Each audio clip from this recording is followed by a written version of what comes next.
हम आप सभी को बताऊंगा कि प्रतिबिंब क्या है, प्रतिबिंब और प्रतिबिंब के प्रकार बताऊंगा कितने प्रकार के होते हैं।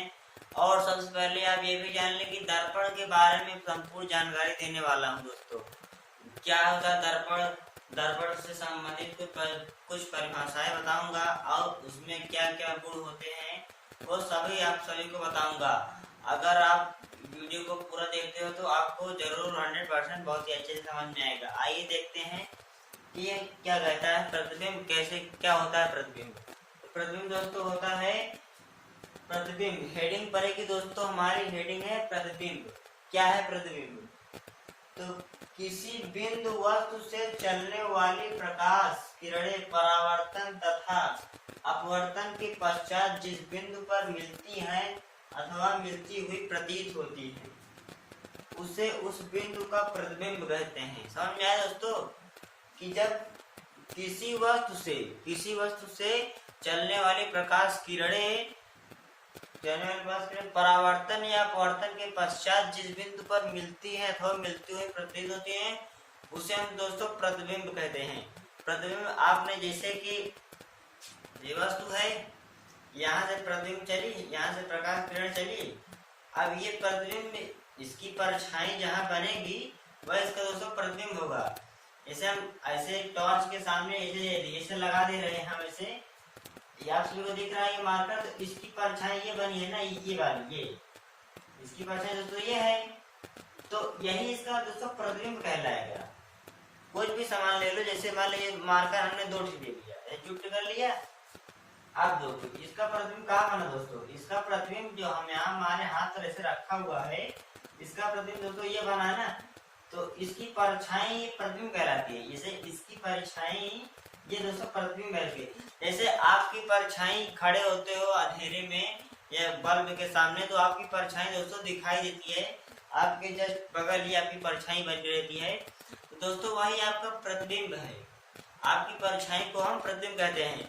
तो इसे विज्ञान की भाषा में परिभाषित किया गया है दोस्तों कि जब किसी वस्तु से चलने वाली प्रकाश किरणें, जो हमारे ऊपर जो प्रकाश आ रही है वहां से जो किरणें चलेंगी, चलने वाली प्रकाश किरणें परावर्तन कहीं भी टकरा के परावर्तन तथा अपवर्तन के पश्चात जिस बिंदु पर मिलती है दोस्तों वही हमारा प्रतिबिंब कहलाता है। जैसे इसका ये हुआ ऐसे रखा हमने, तो इसका प्रतिबिंब यहाँ बना ना, तो यही बिंदु पर टकराई, इसीलिए इसका प्रतिबिंब बना, इसको प्रतिबिंब कहते हैं। आप बताए दोस्तों, आप सभी को परिभाषा बहुत अच्छे से याद हो गई होगी कि जब किसी प्रकाश किसी बिंदु से चलने वाली वस्तु किसी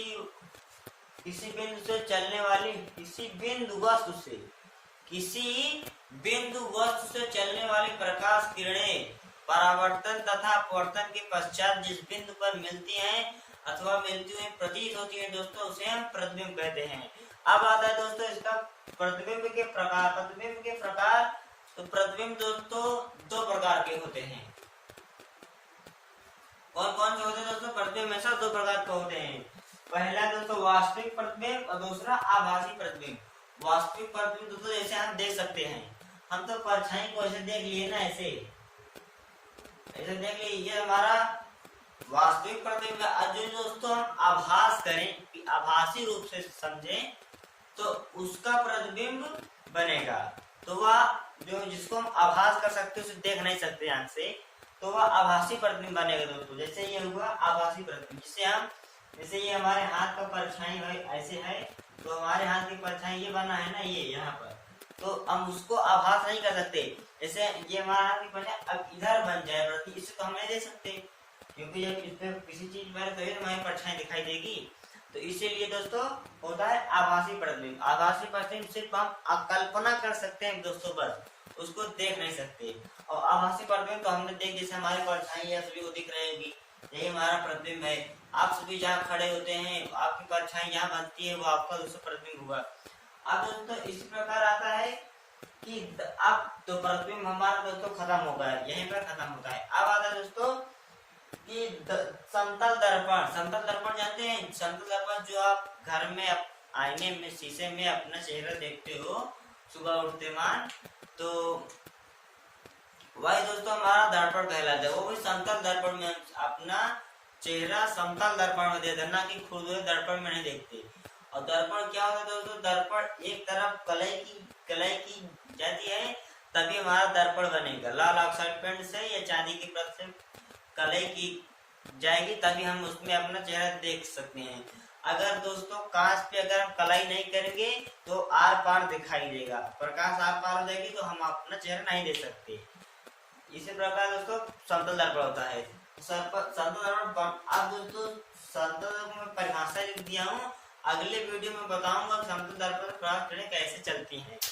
तो अब आता है दोस्तों समतल दर्पण की परिभाषा। वह दर्पण जो सभी जगह समान होता है, सभी जगह समान होता है उसे हम समतल दर्पण कहते हैं दोस्तों। जैसे आप ये देख लीजिए, ऐसे होता है घर का शीशा, मतलब ऐसे हम लोग अपना चेहरा ऐसे देखते हैं, ऐसे करके ऐसे। तो ये तो सभी जगह समान है दोस्तों ना, वही हमारा समतल दर्पण कहलाएगा। खुरदुरा होगा तो हमसे समतल दर्पण नहीं कहेंगे दोस्तों, खुरदुरा दर्पण कहेंगे।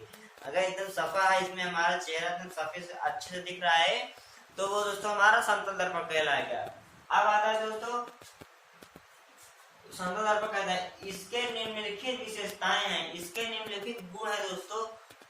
गुण यानी विशेषता, विशेषता क्या होती है, गुण। उसके अंदर क्या क्या गुण, प्रॉपर्टी को गुण कहते हैं। उसके अंदर क्या विशेषता, जैसे आपके अंदर खूबी क्या है, आपके अंदर क्या खूबी है, आप पढ़ने में अच्छे हो, या आपके अंदर और भी कुछ टैलेंट है नाचने का, गाने का, तो वही दोस्तों आपकी खूबी हुई ना, आपके अंदर टैलेंट हुआ ना। तो इसके अंदर भी क्या विशेषताएं हैं आज उसको पढ़ेंगे। ये तो दर्पण, समतल दर्पण की फोकस दूरी दोस्तों अनंत होती है। फोकस दूरी क्या है दोस्तों, हम आगे वीडियो में बताऊंगा कि फोकस दूरी हमारी क्या होती है। तो हम केवल इतना ही जानेंगे कि समतल दर्पण की फोकस दूरी अनंत होती है। अनंत यानी बहुत दूर पर होती है, अनफाइनाइट। अगर आपसे दोस्तों ये 100% पेपर में आते हैं, ये विशेषताएं समतल दर्पण की पूछ लेता है कक्षा 10 में और 9 में भी। तो पूछ सकते दोस्तों कि समतल दर्पण की फोकस दूरी कितनी होती है, तो आप तुरंत जवाब देना चुटकियों में, समतल दर्पण की फोकस दूरी अनंत होती है, अनंत पर इसकी फोकस दूरी अनंत होती है, अनंत पे। अब आता दोस्तों इसका दूसरा गुण आता है, इसके द्वारा प्रतिबिंब आभासी व वस्तु के बराबर बनता है।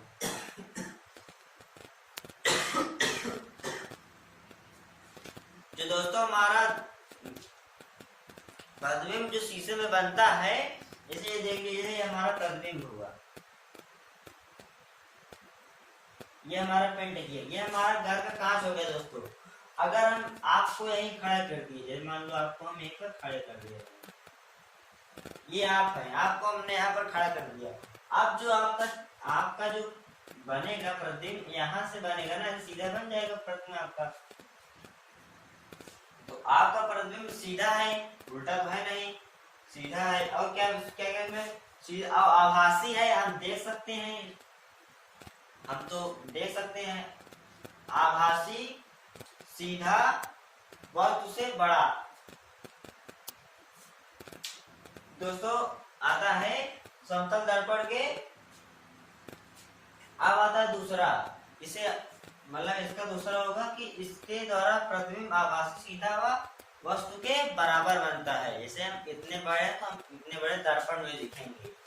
अब दोस्तों आता है अगला, यदि कोई वस्तु या ऊंचाई का हो, जैसे मान लो हम ही कोई पकड़ लो, हमारी ऊंचाई दोस्तों नीचे से लेके पूरा पैर से लेके सर तक पूरी ऊंचाई हमारी यच मान लेते हैं। अपनी ऊंचाई को हम यच मान लेते हैं,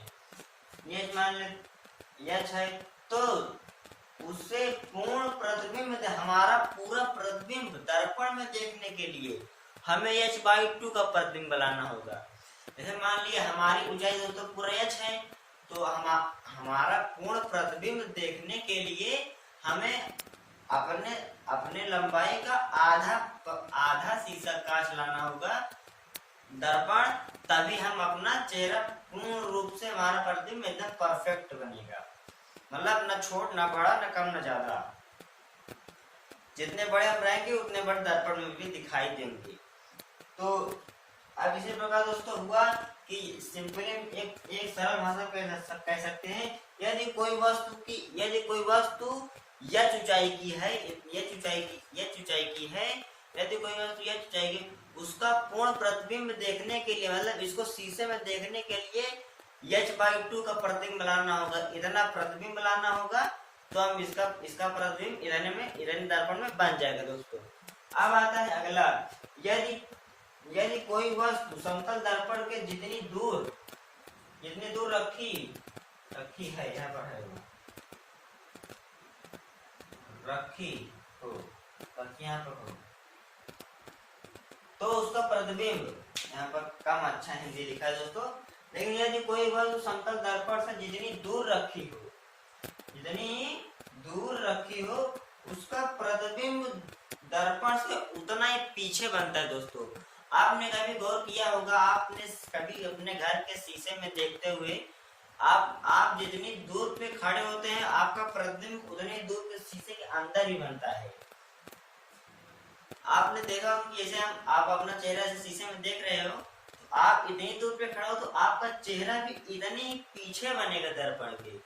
जैसे ये दर्पण है, हम इतनी दूर पे हैं, इतनी दूरी पे हैं हम, तो आपका दर्पण इतनी दूरी पर बनेगा, आपका दर्पण इतनी दूरी पर शीशे के अंदर बनेगा दोस्तों, उसे हम आभास कर सकते हैं, छू नहीं सकते हैं उसे।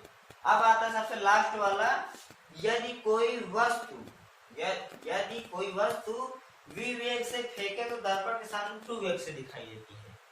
अगर हम कभी आपने शीशे की ओर देखा होगा या लगाया होगा, अगर हम ये शीशा है मान लो, अगर हम इसके सामने ये ऐसे कुछ भी फेंके, वस्तु फेंके, अद्दा फेंके, ढेला फेंके, कुछ भी फेंके, अगर हम ऐसे फेंकेंगे तो हमारा जो ये स्पीड है, ये इसका दुगना इसमें दिखाई देगा। ये 1 की रफ्तार से जा रहा है, इसमें 2 की रफ्तार से दिखाई देगा दोस्तों। तो यहीं पर दोस्तों हमारा ये सब खत्म होता है। अब अगर वीडियो पसंद आए दोस्तों तो लाइक कर दो, सब्सक्राइब कर दो और बेल आइकन को प्रेस करना ना भूलो। चलिए चलते हैं, मिलते हैं अगले वीडियो में, तब तक के लिए नमस्कार।